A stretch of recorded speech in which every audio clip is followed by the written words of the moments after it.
Kita dengar tadi pertama dia menderita sindrom Stevens-Johnson. Oke, boleh kenalan dulu? Ya, silakan. Baik, terima kasih dokter. Perkenalkan, nama saya Agnes Rajaiku. Jadi saya cerita dulu alurnya gimana ya. Ya.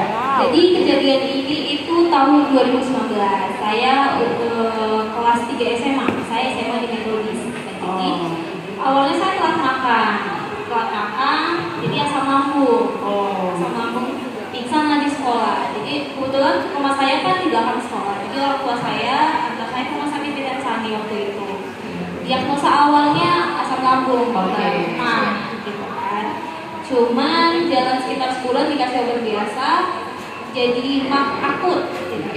Kemudian karena tidak dapat hasil dari dokter di sini kurang memuaskan, jadi orang tua saya memutuskan untuk membawa saya ke rumah sakit di Malaysia, rumah sakit Mahkota.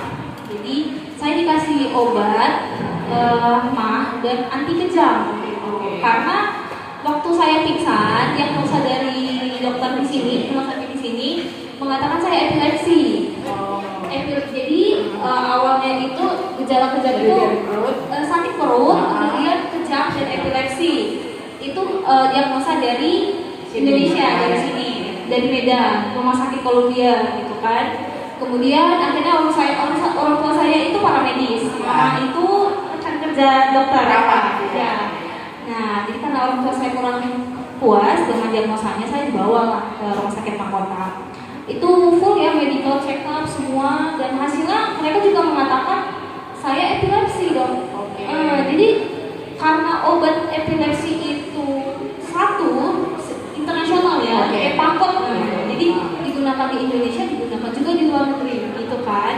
Tapi orang tua saya tuh masih bingung karena sepertinya saya bukan epilepsi. Sebelumnya nggak pernah ada keluhan. Ya, saya dari kecil, dari lahir itu sehat, tidak pernah ada gejala epilepsi. Awalnya kan asam lambung, kenapa epilepsi gitu kan. Jadi saya konsumsi lah Epakot yang 500 gram. Itu sekali saya minum gitu kan. Sebulan berjalan, saya pulang dari Malaysia, muncul bengkak di leher seperti gondokan. Saya dibawa ke dokter Grace, dokter anak. Saya masih 17 tahun ya, spesialis anak. Dikatakan saya ini sepertinya ada sesuatu penyakit yang bukan epilepsi. Dokter itu pun sepertinya takut untuk mendiagnosa gitu kan. Akhirnya saya dirujuk ke Elizabeth, rumah sakit Elizabeth ya. Saya ditangani oleh Prof. Disto, ya spesialis anak, saraf anak. Kemudian saya seminggu sebelumnya waktu saya diagnosa di Indonesia, saya sudah minum Clover Honey. Clover Honey atas rekomendasi dokter Eva gitu kan. Saya sudah minum Clover Honey dan Propelix gitu. Ya sudah membaik, tapi setiap saya kurang istirahat, ada dia di waktu-waktu kayak pagi atau jam sore saya kejang gitu kan.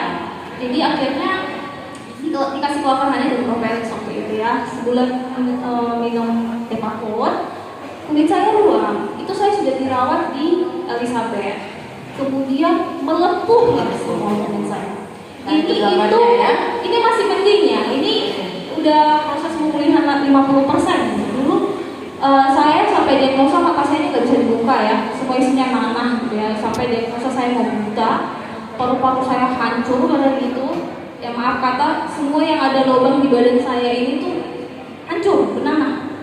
Ya maaf gugur, maaf jenis kelamin, telinga, mata, hidung, bahkan mulut ini, maaf hancur ini. Lidah saya kalau dikorek kayak gini ya udah kayak daging hancur. Seperti yang luka bakar. Iya, luka bakar tapi yang nggak bosong. Yes. Cuman puji Tuhannya masih Tuhan baik sama saya. Tangan dan kaki saya nggak. Iya. Cuman kayak yang ada kelenjar keringat itu, semua itu penuh dengan balon-balon isinya nanah semua. Jadi waktu seperti ini saya masih dikasih Propelix, Clover Honey, kumur-kumur mulut. Karena pedih saya kan, Clover Honey cuma kumur-kumur mulut. Bahkan dipakai untuk dibangun gitu ya kepada seorang tua saya. Kemudian ya tetap konsumsi yang Royal Jelly yang hitam gitu. Nah, puji Tuhan biasanya Stevens-Johnson syndrome ini terjadi karena gangguan imunitas.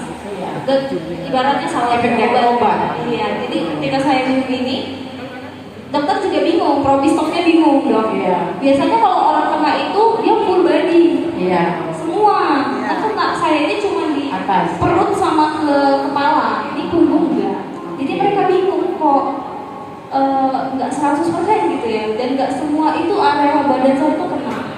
Puji Tuhannya, ya saya nggak buta, saya nggak buta kalau saya Berapa lama kemarin penggunaannya sampai? Sebulan saja gitu. Nampak hari. Oke, sebulan sudah nampak perubahannya kembali ya, normal kembali badannya, tubuhnya seperti tadinya yang sebelumnya. Dia efek dari makan obat, mungkin reaksi tubuhnya menampilkan bahwa itu lawan, jadi menimbulkan autoimun seperti itu ya. Tapi dia akhirnya menimbulkan reaksi ini terbakar seluruh tubuhnya. Ya biasanya itu seluruh tubuhnya sampai kaki. Tapi ini setengah. Tapi itulah kuasa ya. Mungkin karena dibantu juga dengan produk Kaperhani tadi dan yang obatnya juga ya. Jadi memang harus berhati-hati juga ya penggunaan obat. Hati-hati. Kita juga selain medis, selain kesehatan, kita juga tetap berhati-hati dalam penggunaan obat. Menanyakan juga apakah alergi atau bagaimana ya. Jadi seperti yang dialami oleh adik-adik sini, ini langka. Jadi penyakit istilahnya langka yang terjadi pada penyakit kulit ya, seperti itu. Tapi pasti ada kemungkinan seperti itu terjadi. Oke, jadi sampai sekarang masih konsumsi? Sampai sekarang masih konsumsi, puji Tuhan, nggak pernah kerja, nggak pernah sama. Wow, jadi benar-benar dipulihkan sempurna ya oleh kuasa. Terima kasih.